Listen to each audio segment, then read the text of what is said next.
இப்ப தமிழக வெற்றி கழகத்துடைய தலைமையிலான அரசு ஆட்சி அமைச்சதுக்கு பிறகு பாத்தீங்கன்னா பல்வேறு இடங்கள்ல லஞ்ச ஒழிப்புத்துறையினர் சோதனை நடத்துறாங்க. இது வரவேற்கக்கூடிய ஒரு விஷயமாக தான் நான் பாக்குறேன். லஞ்ச ஒழிப்புத்துறையினர் இது நாள் வரைக்கும் நீங்க எங்க இருந்தீங்க, என்ன பண்ணீங்க அப்படிங்கிற ஒரு கேள்வி நமக்கு எழுது.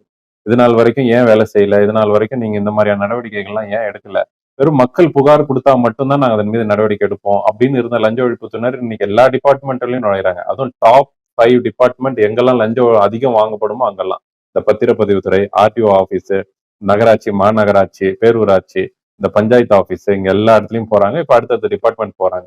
அந்த டாப் 5 லிஸ்ட்ல போனதுல நடவடிக்கை எடுத்தது மட்டும் இல்லாம நிறைய பேரை வந்து பதவி நீக்கமும் செஞ்சிருக்கிறாங்க. இதெல்லாம் வரவேற்கக்கூடிய விஷயம் தான்.